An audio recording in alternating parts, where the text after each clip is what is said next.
Merci de suivre les programmes de la radio Futur Média. Mesdames, Messieurs, bonjour. Il est midi, l'heure du grand journal. Georges Déthié. L'alerte du préfet de Keur Massar à l'approche des examens de fin d'année. Près de 2000 élèves sont sans acte de naissance. Babacar Ndiaye appelle les acteurs concernés à prendre des mesures urgentes pour régulariser la situation. Le marché, à quelques jours de la Tabaski, à Kaolack, les vendeurs de moutons attendent désespérément les clients. Au forail de Rawa, Saint-Louis, les vendeurs de moutons mauritaniens vivent aussi la même situation. Au marché central de Thiès, les prix de l'oignon et de la pomme de terre ont flambé. Litige fiscal entre le Sénégal et Woodside, quelles conséquences sur l'image du Sénégal auprès des institutions? Dossier à suivre dans ce midi. La rencontre entre Ousmane Sonko et Laurent Gbagbo passée à la loupe. Pas de tension selon la presse ivoirienne. À suivre l'actualité internationale avec Anna Rocha, les sports Malal Junior Diagne, la revue de presse de Mohamed Ali Mouba et en fin d'édition, point de vue sur l'endettement à tout va du Sénégal. Quelles conséquences? Débat aux alentours de midi 35 minutes. Abdoulaye Diop sur la partie technique de ce midi. Bienvenue à toutes et à tous.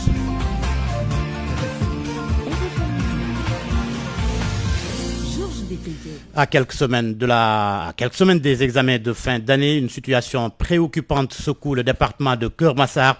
Près de 2000 élèves en classe d'examen sont sans acte d'état civil. Une alerte du préfet Babacar Ndiaye lors d'une réunion du comité départemental de développement. Il a appelé l'ensemble des acteurs concernés, autorités administratives, collectivités locales, parents d'élèves et services de l'état civil, à prendre les mesures urgentes pour régulariser la situation. La régularisation de ces cas reste selon lui une priorité pour éviter que ces élèves ne soient pénalisés injustement. Babacar Ndiaye, préfet de Keur Massar, au micro de Aminata Ba. La problématique de l'état civil dans le département de Keur Massar, concernant particulièrement les élèves qui doivent passer les examens. Notre attention a été particulièrement attirée par le nombre important d'élèves en situation d'état civil difficile. Presque 2000 élèves dont la situation devra être régularisée. Je pense que c'est un chiffre extrêmement important et nous devons tous travailler à trouver des solutions à ce problème. Les responsabilités, on peut les situer à plusieurs niveaux. Au premier chef, au niveau des parents. Mais l'État a toujours la responsabilité de régler les problèmes qui se posent, surtout quand il s'agit des enfants, quels que soient les fautifs. Nous sommes dans cette logique sur instruction des plus hautes autorités et il faudra nécessairement que toutes les administrations concernées se mobilisent pour qu'on trouve une solution. À l'endroit des collectivités territoriales, je demande d'accompagner le processus des examens scolaires du début à la fin, notamment en termes de réfection des toilettes, des points d'eau et de l'électricité à l'endroit des forces de défense et de sécurité. Il faudra sécuriser d'abord les épreuves qui seront mises à votre disposition. Sécuriser les centres du début jusqu'à la fin. La fête de la Tabaski, l'ambiance est morose à Kaolack dans les points de vente de moutons à l'approche donc de l'Aïd el-Kébir. Les vendeurs peinent à écouler leurs bêtes et la mévente inquiète fortement. Depuis le début de la campagne, les clients se font rares et beaucoup d'éleveurs pointent du doigt la conjoncture économique. La morosité touche également les vendeurs d'aliments de bétail, mais ils gardent l'espoir que la tendance va s'inverser dans les derniers jours précédant la fête. Reportage Fatumbo. Depuis le début de la campagne de Tabaski, Cheikh n'a pas réussi à vendre un seul mouton. Son forail situé dans le quartier des abattoirs reste désespérément vide. Le jeune éleveur ne cache pas son inquiétude.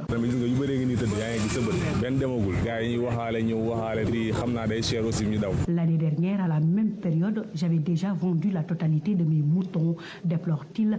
La mine grave, selon lui, la crise économique actuelle plombe le pouvoir d'achat des clients. Il n'y a pas d'argent dans ce pays, c'est pour ça qu'il y a si peu de clients. L'an dernier, à cette même période, j'avais déjà vendu tous mes moutons. Cette année, c'est vraiment dur.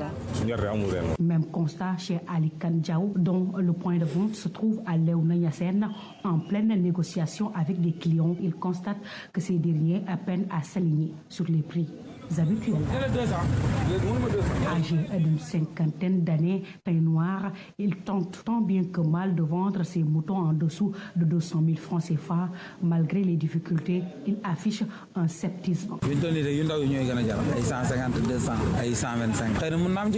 Les vendeurs d'aliments pour bétail ne sont pas épargnés. Baïsar, installé le long de la route nationale, partage les mêmes préoccupations. Il exprime son indignation face à la baisse de la demande. Même la vente d'aliments pour bétail ne fonctionne plus. Cela nous impacte énormément et on ne sait plus à quel sens c'est voué. À quelques jours de la Tabaski, la rareté des clients est palpable dans les différents points de vente de moutons à Kaolack. Une ambiance morose règne entre espoir timide et résignation silencieuse. Le service régional de l'élevage de Kaolack rassure quant à l'approvisionnement en moutons. Selon la directrice régionale de l'élevage, plus de 50 000 têtes ont déjà été acheminées vers les différents points de vente répartis dans la région. Et face aux inquiétudes des populations et des acteurs du secteur, Khady Ndiaye annonce un renforcement des dispositifs sécuritaires ainsi que la mobilisation d'agents de la SONAGED en appui aux éleveurs et vendeurs. Elle invite ainsi la population à venir s'approvisionner en toute tranquillité, insistant sur la volonté des autorités de garantir un déroulement optimal de la campagne.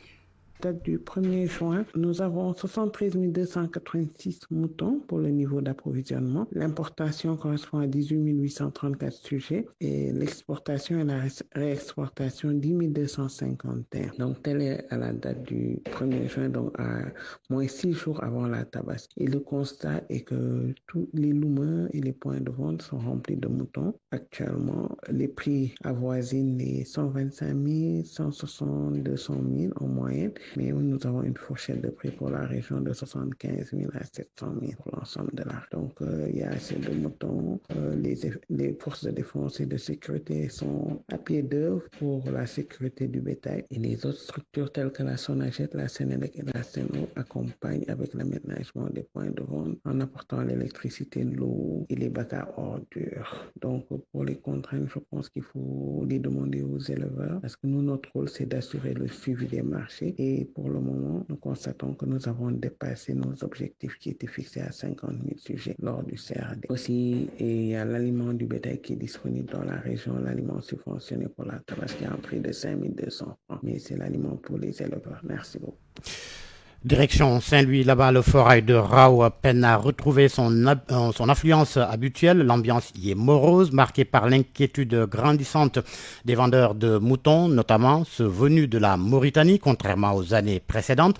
Le nombre de bêtes acheminées est en nette baisse, conséquence de plusieurs facteurs dont les difficultés liées au transport et à la conjoncture. Mais au-delà du faible volume de bétail, c'est l'absence prolongée de clients qui inquiète le plus. Face à cette situation, l'incertitude, Ousseynou Diop, règne là-bas au forail de Rao. Les vendeurs de moutons se sont installés depuis plus d'une semaine sur le site du forail de Rao. Ils attendent désespérément les clients venant de Saint-Louis. Pour Abou Sow, les clients se font rares à quelques jours de la célébration de la fête de Tabaski. Ça marche petit à petit, mais nous avons constaté qu'il n'y a pas d'argent dans le pays cette année. Les clients viennent, mais ils rentrent après. Ils viennent surtout de Saint-Louis et des autres régions. Pour Arona et Omar Sow, les rares clients présents sur les lieux proposent des prix très bas, ce qui risque de compromettre leurs activités. Pour dire vrai, ça ne marche pas. En ce moment, on nourrit le bétail et on attend les clients.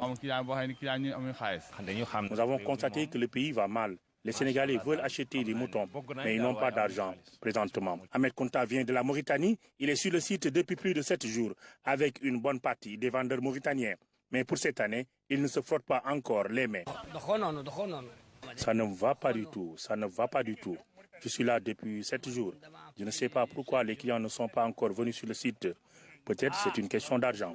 Avec la situation de votre pays, je ne sais pas. Comparé aux années passées, nous avons noté une baisse drastique des moutons venus de la Mauritanie. Paradoxalement, sur le site, on note la présence de quelques clients venus de Saint-Louis. Ousseynou Diop, Saint-Louis, RFM. À Thiès, l'inquiétude des consommateurs est à son comble au marché central. Bien que les étals soient largement approvisionnés en oignons et pommes de terre, les prix ont doublé, suscitant la colère des ménages. Le kilogramme de pommes de terre qui se vendait encore récemment à 300 francs CFA est désormais proposé à 600 francs CFA. Quant au sac de pommes de terre, il est passé à 10 000 francs, un montant jugé excessif par de nombreux clients. Les associations de consommateurs tirent la sonnette d'alarme face à cette hausse brutale des prix en pleine période de préparation de la fête.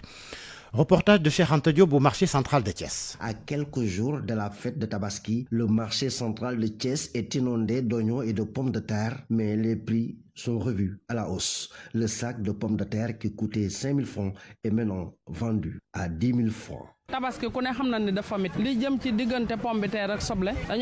Ils ont attendu l'approche de la Tabaski pour augmenter les prix. C'est inadmissible. Regardez ce boutiquier. Je lui ai proposé 400 francs le kilo de pommes de terre, mais il a refusé. Il vend le kilo à 600 francs. Vous imaginez? Le sac d'oignons est fixé à 8 000 francs. Alain Ndiaye, producteur d'oignons. Cette augmentation s'explique par le fait que les producteurs se trouvent dans une situation difficile. Des tonnes d'oignons et de pommes de terre ont pourri dans les champs du fait de la concurrence déloyale de la mévente. C'est pourquoi nous avons augmenté les prix. El Hadji Siré Balé Diallo, vice-président de l'antenne régionale SOS Consommateurs, dénonce cette pratique qu'il juge inacceptable.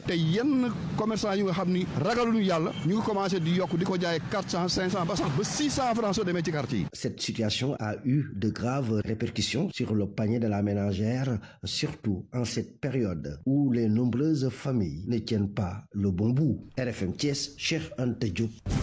RFM, la radio de toute l'actualité. Le litige foncier entre l'État et Woodside, le différend prend une tournure internationale. Le géant pétrolier a initié une procédure d'arbitrage international auprès du Centre international pour le règlement des différends relatifs aux investissements. Les conséquences de ce bras de fer sur l'image du Sénégal auprès des institutions.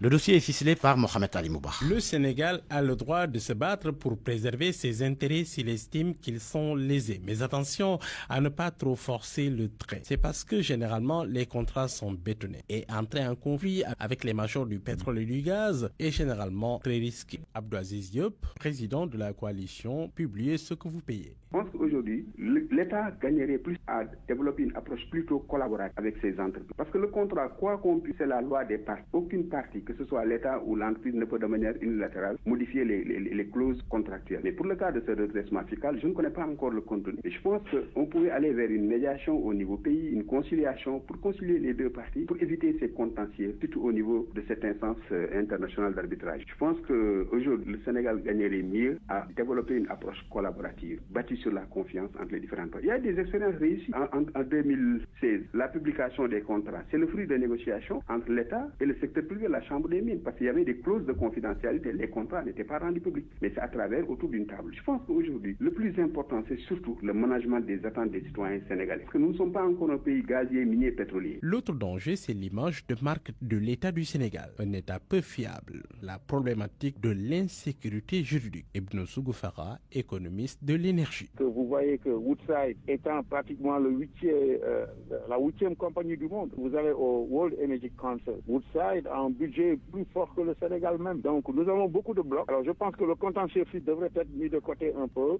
Pourquoi? Parce que nous voulons faire des promotions pour les autres blocs. Woodside occupe un seul bloc. Donc on a d'autres blocs à faire de la promotion. Il ne faut pas avoir un bas de presse, par exemple, dans le monde entier, dans le monde du pétrole, parce qu'il se parle. Et Woodside a un coût d'opportunité énorme aujourd'hui. Il vient de gagner un contrat de 17,2 milliards de dollars à Henry Hub, là où se trouve vraiment le gaz du monde, où c'est le pricing du gaz se trouve en Louisiane aujourd'hui, et au point où il est même en train de faire des joint ventures avec BP. Donc ça peut amener mauvaise presse. Si je voulais conseiller, je conseillerais au gouvernement de négocier ça et de laisser ça tomber. Pourquoi? Parce qu'on a d'autres blocs à faire des promotions. Ce bras de fer entre l'État du Sénégal et Woodside autour de 40 milliards de francs CFA de redressement fiscal cache un risque plus large, celui d'un désengagement des investisseurs. Le gros gisement de gaz déclaré classe mondiale, Teranga Yakar attend toujours acquéreur. Dans un contexte de transition énergétique, énergie fossile, énergie plus propre, le Sénégal a intérêt à faire attention, selon les experts. Si le litige tourne mal, notre pays pourrait perdre non seulement de l'argent, mais aussi en crédibilité sur les marchés. L'image compte autant que les barils, selon nos experts. À midi 16 minutes, l'on évoque la récente rencontre entre le Premier ministre Ousmane Sonko et l'ancien président ivoirien Laurent Gbagbo. Une rencontre qui continue de susciter des réactions, notamment du côté des médias ivoiriens. Passée à la loupe par la presse d'Abidjan, cette visite n'aurait provoqué aucune crispation du côté de la présidence ivoirienne. Selon nos confrères, la présidence a été informée en amont par les services du Premier ministre. Contrairement à certaines interprétations, les journalistes ivoiriens assurent qu'il ne s'agit ni d'un acte diplomatique polémique, ni d'une prise de position d'Ousmane Sonko en faveur de Laurent Gbagbo, qui reste écarté des listes électorales ivoiriennes. Fama Dione. Il ne faut pas chercher des poux dans les cheveux, il ne faut pas chercher à créer des problèmes où il n'y en a pas. Ce sont les propos de Wakili Alafé. Selon le journaliste fondateur de l'Intelligent d'Abidjan, un quotidien basé en Côte d'Ivoire, il n'y a pas de quoi fouetter un chat. La rencontre entre Sonko et Laurent Gbagbo est dans l'ordre normal des choses. Il n'est pas possible que cette rencontre ait déclenché une colère du président Alassane Ouattara. C'est certainement le cortège qui lui a été affecté par le protocole ivoirien, la sécurité qui lui a été affectée par les autorités ivoiriennes. C'est ce dispositif qui a accompagné M. Sonko chez M. Laurent Gbagbo. Il n'est pas allé chez M. Laurent Gbagbo en cachette. Il a informé les autorités ivoiriennes qui ont marqué leur accord. Sylvain Namoya est journaliste ivoirien. Le spécialiste des questions politiques évoque le rôle important que joue la Côte d'Ivoire et le Sénégal dans la sous-région. Il estime que la rencontre entre Sonko et Gbagbo était une évidence. Il est quand même utile que la coopération soit renforcée. C'est d'autant que, à écouter M. Sonko lors de sa rencontre avec le Premier ministre ivoirien, il y a 49 accords qui lient les deux pays. Donc aujourd'hui, la coopération sud-sud mérite quand même d'être renforcée. Donc c'est un peu dans ce sens-là que j'ai compris la pertinence justement de cette rencontre entre les deux premiers ministres ivoiriens et sénégalais. Ensuite, M. Sonko a rencontré aussi le président Gbagbo. J'estime que ça me paraît tellement évident. Pour Wakili Alafé, malgré quelques langues qui se délient, les relations entre Abidjan et Dakar sont au beau fixe. Entre la Côte d'Ivoire et le Sénégal, tout comme malgré l'alternance au Nigeria, au Ghana, au Libéria, au Bénin, les alternances démocratiques, la Côte d'Ivoire, le président Alassane Ouattara a toujours maintenu de bonnes relations avec les autres pays de la sous-région et de l'espace CEDEAO. Ce week-end, lors de sa visite à Abidjan, Ousmane Sonko a rencontré l'ancien président ivoirien Laurent Gbagbo. Ce dernier, condamné à 20 ans de prison avant d'être gracié en 2022, a été radié des listes électorales. RFM. L'actualité internationale. L'actualité internationale à midi 19 minutes. L'on reste en Côte d'Ivoire. Anna, là-bas, la liste électorale définitive sera disponible demain mercredi. À 4 mois de la présidentielle, c'est un coup de massue pour l'opposition ivoirienne. Elle a longtemps réclamé la révision de cette liste électorale et la réforme de la commission électorale indépendante. En conférence de presse, le président de la CI a aussi annoncé que le dépôt de candidature pour l'élection est prévu à partir du 26 juillet prochain.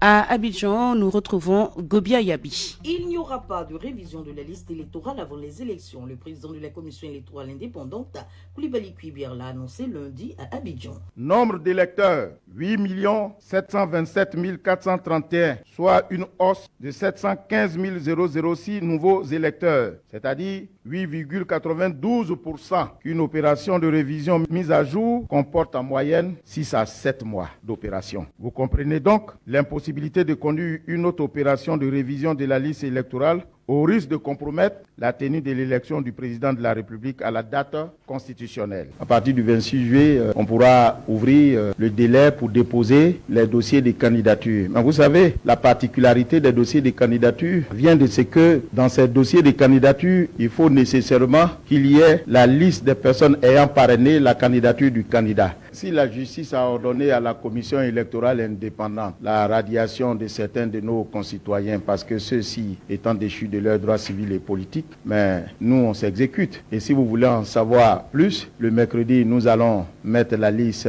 électorale à votre disposition et vous pourrez la consulter et ce faisant vous allez vous faire une idée. Mais toujours est-il que la commission électorale indépendante, bête et disciplinée, exécute les ordres de la justice comme la loi le recommande. La liste électorale définitive sera disponible à mercredi 4 juin 2025. Pour rappel, Laurent Gbagbo, Tidiane Thiam, Charles Bégoudé et Guillaume Soro avaient été radiés de la liste électorale provisoire pour des raisons judiciaires. Anna Rocha, au Nigeria, le bilan des inondations dépasse maintenant les 200 morts. C'est le nouveau bilan rendu public ce mardi par le coordinateur humanitaire de l'État de Niger. Des centaines de victimes sont toujours portées disparues, nous dit Awambaye. Le coordonnateur humanitaire de l'État de Niger a indiqué que le bilan dépassait désormais les 200 morts, tandis que des centaines de personnes sont toujours portées disparues. Le bilan s'alourdit donc ce mardi, selon Ahmed Suleiman, le coordonnateur humanitaire. Il déclare, je cite, « Personne ne peut dire à l'heure actuelle combien il y a de morts dans l'État du Niger, car nous sommes toujours à la recherche d'autres corps. » Fin de citation. Les recherches se poursuivent donc et beaucoup de victimes ont été dénombrées à Mokwa, agglomération la plus touchée et dont un quartier a été rayé de la carte en quelques heures jeudi par des eaux de crue du fleuve Niger. L'annonce du coordonnateur intervient après que le bilan officiel est resté bloqué à 150 morts. Au Tchad, l'ancien Premier ministre et opposant Succès Masra est entendu plutôt à l'instant. Oui, Georges Succès Masra est entendu sur le fond pour la première fois depuis son arrestation le 17 mai dernier à N'Djamena, selon RFI qui cite ses avocats. L'audition devant le juge d'instruction en charge de l'affaire a débuté à 10h heure de Dakar, 11h à N'Djamena. L'audition a lieu à la coordination générale de la police judiciaire où le président du parti Les Transformateurs est emprisonné depuis son inculpation. Succès Masra est détenu pour incitation à la haine et à la révolte et constitution et complicité de bandes organisées. L'opposant tchadien est accusé d'avoir incité au massacre de 42 éleveurs par des cultivateurs le 14 mai dernier dans sa région natale. Et puis la guerre au Soudan, un convoi de l'UNICEF a été attaqué dans la ville de Kouma, dans l'ouest du pays, selon une porte-parole du Fonds des Nations Unies pour l'enfance relayée par l'agence France Presse. Les premiers rapports font état de plusieurs victimes sans plus de détails. Par ailleurs, le Haut Commissariat des Nations Unies pour les réfugiés déclare que 4 millions de personnes ont fui le Soudan depuis le début de cette guerre qui a démarré donc le 15 avril 2023. Merci Anna Rocha pour cette page internationale. Parole aux auditeurs. L'actualité, qu'en pensez-vous? Moi, je pense que vous devez. Réagissez dans nos éditions d'information sur l'actualité. Bonjour. Du lundi au vendredi, vous avez la parole sur RFM. Avec nos deux intervenants, le professeur Ahmed Ndiaye, économiste, enseignant-chercheur à la FASEC, Faculté des sciences économiques et de gestion de l'Université Cheikh Anta Diop de Dakar, et le docteur Seydina Oumar Sey, économiste. Nous allons évoquer l'endettement à tout va du Sénégal. RFM Sport. Bonjour Malal Junior Diagne. Bonjour Georges Diop. Date FIFA, le groupe sénégalais, les Lions au complet à Dublin. À Dublin, en Irlande, où ils vont jouer vendredi prochain en amical face à cette équipe irlandaise. Objectif, préparer les prochaines échéances qui attendent le Sénégal pour les éliminatoires de la Coupe du Monde. 4 jours après ce match de vendredi, c'est-à-dire le 10 du même mois, les Sénégalais iront à Nottingham en Angleterre pour y défier l'équipe des Three Lions. L'équipe de Pape Thiaw est au complet. Tous les joueurs convoqués ont répondu à l'appel du sélectionneur national. Nous parlons de football avec le tournoi de l'UFOA A et B qui va être co-organisé en même temps du 15 au 30 juin prochain. Le directeur exécutif de la zone A s'est entretenu avec Solekan. Un tournoi U20 garçons qui va regrouper 12 équipes des deux zones. Mapate Gaye, directeur exécutif de la zone Ouest A, donne des explications sur l'organisation de ce tournoi. Ce n'est pas une fusion, mais plutôt une co-organisation que nous voulons démarrer avec la zone IFOAB Auparavant, c'était une seule zone, l'IFOA, la zone de l'Afrique de l'Ouest, qui était composée de 16 nations. Après, la CAF avait décidé de le scinder en 2 zones. Et maintenant, avec le nouveau directeur exécutif de l'IFOA-B, nous avons décidé d'unir nos forces. C'est dans ce cadre que nous avons initié cette compétition U20 avec nos 2 zones. Selon le directeur exécutif de la zone UFOA-A, ce tournoi va renforcer le niveau des équipes des 2 zones. On peut organiser une bonne compétition, mais avec 12 minimum, on peut organiser presque une mini-CAN parce que la CAN U20 se joue avec 12 à 13 équipes. Donc c'est l'objectif. Ce tournoi va donner plus d'opportunités à nos équipes de se préparer aux échéances africaines et mondiales. Mopate Gueye souligne également que les 2 zones comptent pérenniser cette co-organisation. D'organiser au minimum 2 compétitions ensemble chaque année. Une compétition pour les garçons et une compétition pour les dames. C'est l'objectif que nous nous sommes fixés et pour cette année, nous allons démarrer avec les I20 2026, Inch'Allah. Rappelez que pour cette édition, le Sénégal est logé dans la poule C avec la Sierra Leone, la Côte d'Ivoire et le Bénin. Basketball Malal Junior Diagne, début des demi-finales. Retour ce mardi, mais de quelle compétition il s'agit? Il s'agit des playoffs, évidemment. Georges Diop, la finale du championnat national va se dessiner à l'issue de ces demi-finales, tant chez les dames que chez les hommes. D'abord, aujourd'hui, donc, pour les hommes, Guédiawaye Basket Club joue contre l'équipe de la Jeanne d'Arc de Dakar. Demain, l'AS Douane défiera l'équipe de l'AS Ville de Dakar. Chez les dames, demain également, la Jeanne d'Arc joue contre le Duc. Saint-Louis Basket Club défiera l'équipe de l'AS Ville de Dakar. Georges. Merci, Malal Junior Diagne. RFM 94.0, la radio en puissance. La frustration des chargés de cours suite au lancement de la formation diplômante par le ministère de l'Éducation nationale pour le reclassement est mal évalué suite à la mesure des les rétrogradants. Malgré la licence ou les masters, ils resteront enseignants avec le niveau KSM, c'est-à-dire niveau baccalauréat. Les syndicats s'en mêlent et c'est aberrant, disent-ils. Frustrés, démotivés et déçus suite au lancement de la formation diplômante du ministère de l'Éducation nationale. Ils sont les chargés de cours détenteurs de la licence 3 ou master. Selon eux, les propos des DRH au niveau des EF les préoccupent. Les ordres à leur niveau sont clairs. Se fier uniquement aux OS. Ndiogoudjine est le coordonnateur des chargés de cours. Si un enseignant titulaire master ou licence, même s'il était recruté pour être bivalent à la formation, on tenait en compte ses diplômes pour que ces derniers puissent devenir PS ou PM. On risque d'exploiter à nouveau des enseignants parce qu'on ne peut pas comprendre quelqu'un qui est titulaire d'une licence ou bien d'un master être formé pour devenir un PCNG. Comme si l'enseignant était titulaire simplement du baccalauréat. Ça, c'est inadmissible. Vouloir recruter des enseignants ayant la licence ou master et au final les rétrograder, c'est tout simplement aberrant. Amadouba est le coordonnateur du QSEMS Dakar. Parce que vous n'aviez pas recruté assez de professeurs pour le moyen et le secondaire. Maintenant, vous faites appel à eux, ils viennent au moins avec la licence, c'est que vous voulez maintenant donc les former avec le niveau bac. C'est une chose qui n'est pas acceptable. S'ils font cette formation, cela veut dire qu'ils vont juste faire un saut d'un palier, quitter la hiérarchie B4 pour aller à la hiérarchie B2, et 2 ans après maintenant, revenir, faire donc une autre formation. Les gens qui sont là doivent savoir raison garder. Un État, c'est du sérieux. Hier, nous en avons échangé avec le directeur de la formation et de la communication. Nous avons aussi également échangé avec le directeur des ressources humaines. Cette question, ce que nous disons à tous les enseignants, aussi bien les chargés de cours que les professeurs, ils vont devoir faire la formation avec des diplômes académiques. Il n'en est pas question de faire autre chose. Pour le QSEMS, il y a eu un réel problème d'absence de compréhension avec la mise en position des enseignants d'une manière générale. Et le ministère de l'Éducation nationale risque de créer d'autres problèmes sans concerter les acteurs concernés.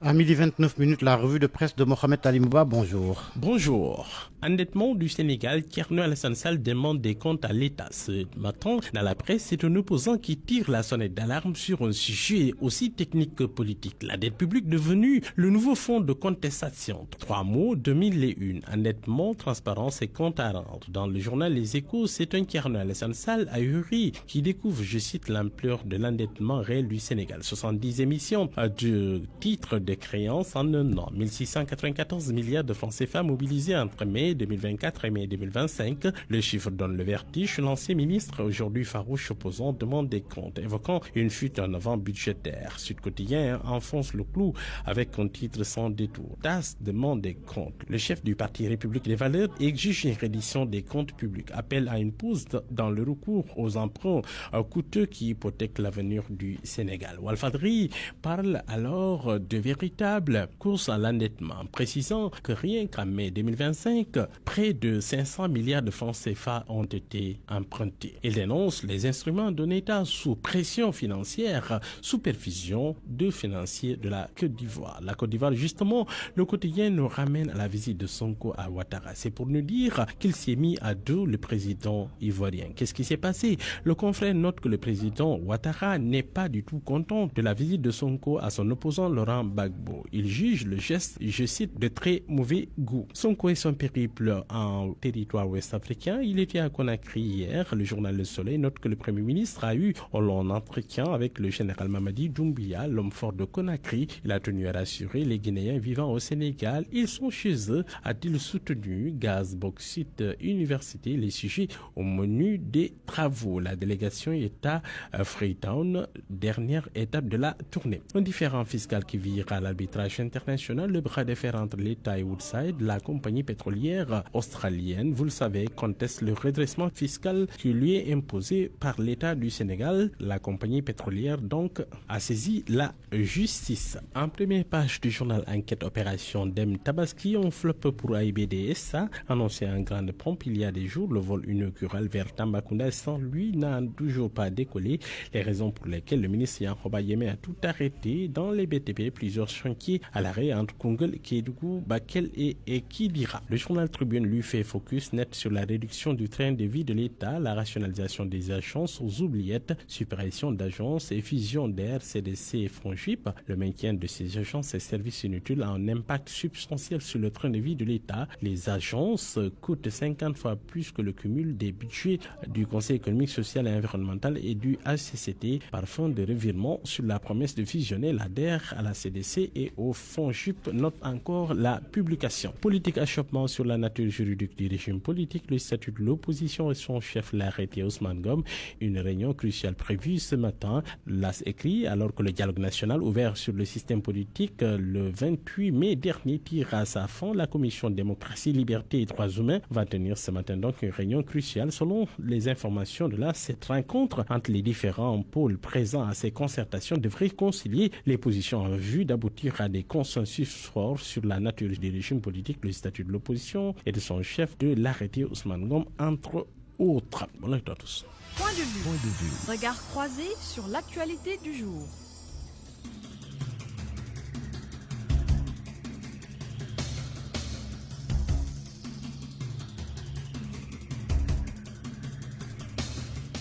À 12h33, on en arrive à Point de vue. Nos deux intervenants, le professeur Amath Ndiaye. Bonjour professeur. Bonjour M. Diop. Vous êtes économiste, enseignant-chercheur à la faculté des sciences économiques et de gestion de l'université Cheikh Anta Diop de Dakar. Notre deuxième intervenant, le docteur Seydina Oumar Seye, économiste. Bienvenue docteur. Bonjour. Alors, docteur, je reviens à vous, le temps de démarrer avec le professeur Amath Ndiaye. Le prétexte, c'est la question orale du député Thierno Alassane Sall adressée au gouvernement face à ce qu'il qualifie d'endettement à outrance du Sénégal et ce recours aux émissions de créances, au recours aux emprunts plutôt. L'actuel régime évoquait un surendettement du Sénégal lorsque les nouvelles autorités sont arrivées au pouvoir, mais aujourd'hui, on parle d'une dette à outrance, d'un endettement à outrance du Sénégal. Avez-vous, professeur, une idée du niveau réel de la dette publique au Sénégal ? Oui, en fait, là actuellement, on peut dire qu'il y a une situation d'endettement, mais de là, tout simplement, à moi, je pense qu'on n'est pas arrivé à ce stade. Et il faudra tout simplement rappeler le contexte et la justification des orientations financières actuelles.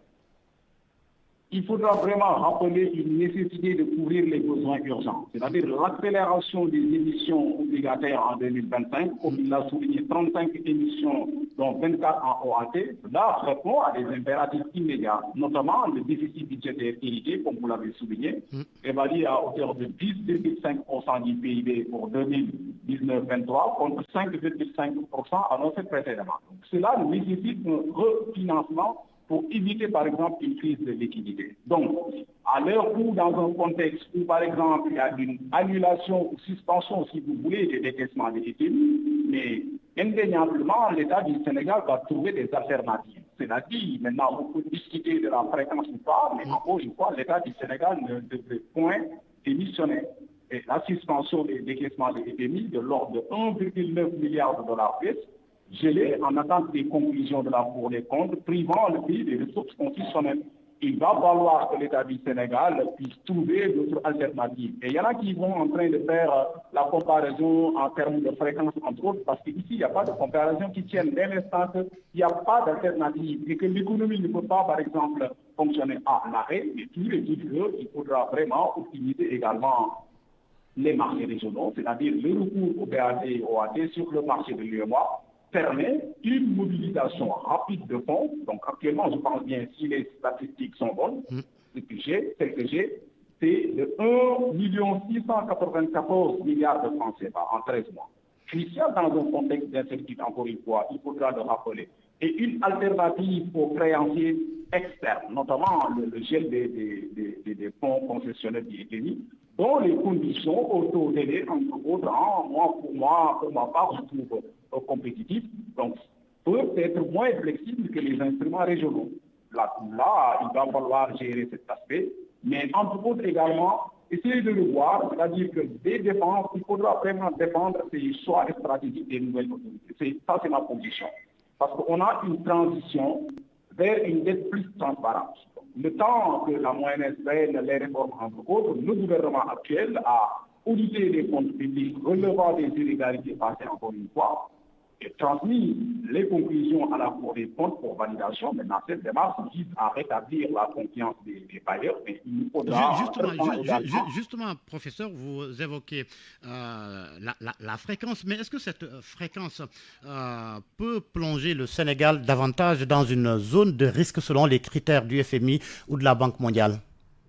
Donc, pour ma part, je dirais non, parce que je rappelle encore une fois, il faudra bien essayer de voir le rééquilibrage progressif de ces dépenses. C'est-à-dire qu'il y a un arbitrage. Est-ce qu'on doit attendre un État qui démissionne sous lequel que tout simplement de l'austérité de la trajectoire budgétaire qu'il ne faille pas aller, par exemple, s'endetter? Tout dépend de l'utilisation de l'endettement, parce que l'endettement, c'est pour financer l'économie. Moi, la discussion, les critiques devaient être orientées vers l'utilisation finale de cet endettement.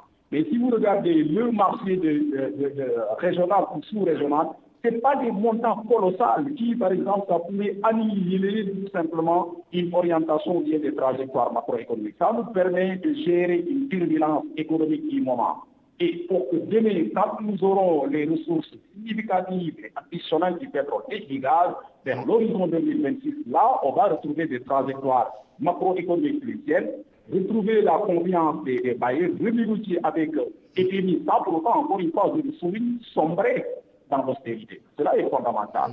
Et pour autant, aller vers la coopération et une souveraineté éclairée, entre autres. Mais nullement la fréquence ou bien les montants, par exemple, levés au niveau de cette zone-là, cumuler ces montants-là, ce n'est pas des montants qui, par exemple, même si utilisation plus ou moins douteuse, ne puissent, par exemple, embarquer le Sénégal vers des lendemains sans tunnel, si vous voulez.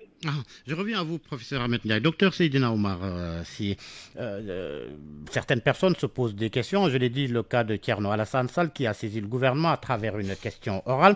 Comment jugez-vous la qualité de la gestion de la dette au Sénégal? Y a-t-il un problème de transparence ou de priorisation des emprunts? Merci, M. Diop. Je salue au passage Dr Seydina Omar Sy. Professeur voilà. Ahmed Ndiaye plutôt. Moi, c'est Ahmed Ndiaye. C'est vous, Ahmed Ndiaye? Oui, Ahmed Ndiaye. Je salue au passage le docteur Seydina Omar Sy. Voilà. Oui. Donc, pour revenir à la question, je crois qu'il faut clarifier les choses. Parce que je crois que les gens se trompent parfois de discours. Parce que je crois que le discours autour de la dette là est trop émotionnel. Il faut regarder les choses. Parce que le gouvernement actuellement est dans son bon droit. Moi, je suis économiste, je commence toujours par le droit. Parce que la loi de finances, c'est d'abord un instrument juridique. Et c'est cet instrument juridique qui contraint l'endettement de l'État. Et dans cette loi de finances-là, si vous ouvrez la loi de finances à la page 33, on dit, à la page 33, vous avez vu ça, les autorisations d'emprunt sur les marchés financiers auprès des partenaires ou des marchés financiers sont arrêtés à 4 573 milliards. C'est-à-dire que le gouvernement a le droit, c'est déjà donné, c'est-à-dire que le droit là est déjà acquis, c'est l'Assemblée nationale qui lui a donné l'autorisation d'emprunter 4 573 milliards. Il faut que les gens rappellent cela. Donc le gouvernement est dans son droit, parce que ces 4 573 milliards sont prévus pour financer le déficit budgétaire, Dr Omar l'a rappelé, il y a un déficit budgétaire de plus de 1600 milliards qui attendent, mais il y a aussi des remboursements de dettes qui se chiffrent à plus de 2900 milliards. Et donc le Parlement, en décembre dernier, avait donné l'autorisation, et cette autorisation-là, c'est ça que le gouvernement est en train d'exécuter. Donc ça, il faut vraiment rappeler ça, que le gouvernement actuellement est dans son bon droit. Voilà. Maintenant, est-ce que la dette est bien gérée, etc. Bon, ça c'est une autre chose, parce qu'on peut regretter, par exemple, qu'il n'y ait pas encore d'accord avec le CNU. Justement, est-ce que les projets financés, selon vous, par la dette, ont un bon retour sur investissement économique et social? En principe, c'est ça, parce que les projets qui sont financés sont dans le budget. C'est parce que les projets qui sont financés, parce que le budget c'est un tout. Le budget c'est des recettes, c'est des dépenses, c'est un déficit. Et si vous faites un endettement pour financer le déficit, c'est parce que c'est des ressources supplémentaires qui vont venir s'ajouter aux ressources internes pour financer le fonctionnement et les investissements. C'est ça, ma compréhension. C'est ça en fait. Donc les ressources qui viennent là, que le gouvernement a empruntées, c'est pour financer le déficit. Et donc c'est pour financer le fonctionnement et l'investissement. Et même dans le cas du Sénégal, les ressources internes couvrent les dépenses de fonctionnement, le budget primaire. Il est couvert par les recettes internes. Donc c'est surtout pour les investissements. Et dans ce truc-là, nous, on ne peut rien savoir actuellement. On attend que, par exemple, qu'on nous présente la prochaine loi de finances, ou bien qu'on nous présente à la fin de l'année l'exécution du budget. Justement, c'est pourquoi je posais la question de savoir est-ce qu'il y a un problème de transparence. Non, pour le moment, à mon avis, actuellement, il n'y a pas de problème de transparence. Parce que pour le moment, le gouvernement est dans son bon droit. Le Parlement lui a dit, vous pouvez emprunter 4 573 milliards, c'est ce qu'il est en train de faire. Il a emprunté à des eurobonds, il est en train d'emprunter sur le marché de l'euro-titre. Moi, j'ai rien à lui reprocher. Parce qu'il est dans son bon droit. C'est le Parlement qui a donné cette autorisation-là. Il faut que les gens sachent cela. Là, actuellement, le gouvernement, pour 2025, n'a pas encore emprunté plus de 2 000 milliards, alors qu'il a le droit d'emprunter 4 573 milliards. Maintenant, on verra à la fin.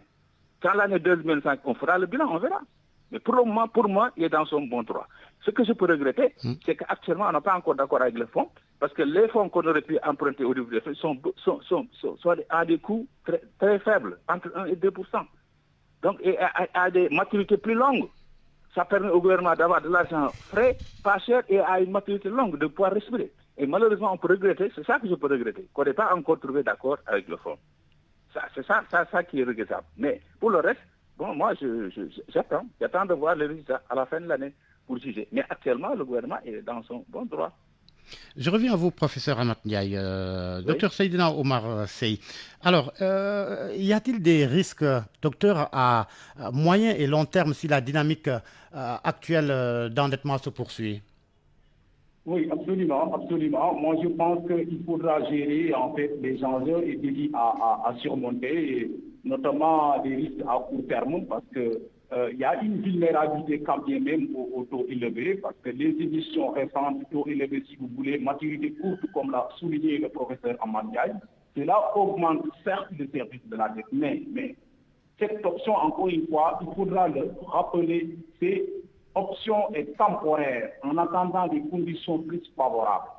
Maintenant, parce que tout simplement, il y a une pression sur la trésorerie. Donc, la levée record de 499,9 milliards en CFA en mai 2025 montre tout simplement l'urgence, mais aussi la capacité à mobiliser les ressources internes. Et en guise de rappel, comme vous l'avez souligné, c'est-à-dire qu'ici, il y a une priorisation à la stabilité socio-économique, le paiement des salaires, services publics, avant de relancer des investissements structurants.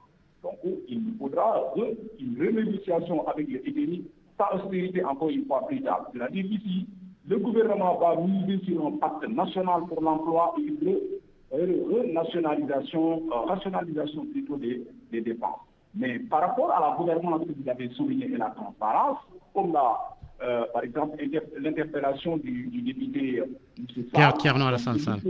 il nous faudra des engagements concrets, aller vers la publication prochaine des rapports d'exécution, comme dans ces questions 4 2024 et question numéro 1 2025. Donc, pour répondre aux critiques d'opacité, il nous faudra une création pour juger, par exemple, les manifestations passées et futures, mais au-delà, la pérennisation des réformes. Il nous faudra indéniablement, dans la loi des finances 2025 pour cette rectificative, prévoir une augmentation des dépenses publiques de l'ordre de 15,5%, mais avec un volet rupture axé sur l'efficacité, notamment l'électrification, entre autres.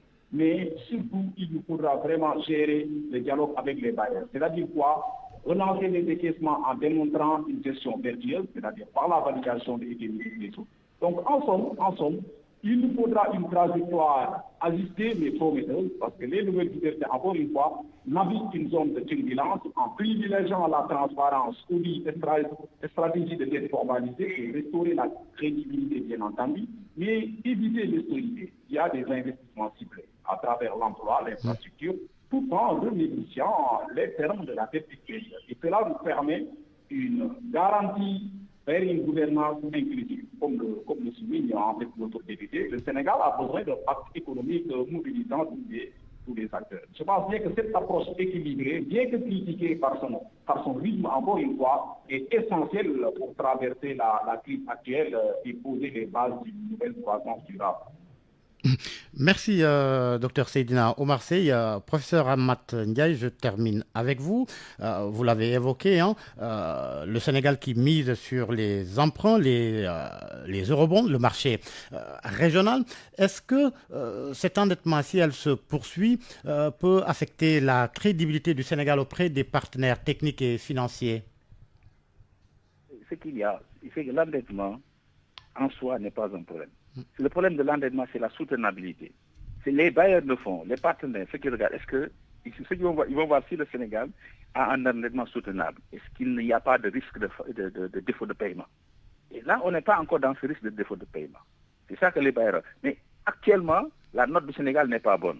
Et c'est pour ça que je dis qu'il faudrait vraiment, ce qui est souhaitable. Donc le Sénégal risque donc une dégradation encore de sa note de crédit souveraine. Non, c'est qu'il faut améliorer cette note. Parce que tant que cette note-là n'est pas améliorée, on va s'endetter sur les marchés. Parce que le Sénégal ne pourra, les ressources internes ne suffiront pas pour alimenter le budget. Donc il faudra qu'à un moment, le Sénégal puisse se tourner vers les marchés extérieurs. Parce que le marché de l'humanisme ne pourra pas tout satisfaire. Il faudra un mois se tourner vers les marchés extérieurs. Et là, tant que le coût risque d'être élevé. Parce que la note n'est pas bonne, on n'a pas encore d'accord avec les FMI. Parce que l'accord avec les FMI va faire en sorte que la note va baisser. La note va s'améliorer. Et donc les coûts d'emprunt vont baisser. C'est intéressant. Donc c'est ça mon souci. C'est ça mon souci. Donc, mais on n'est pas encore en situation de défaut de paiement. Et jusqu'à présent, la dette est soutenable.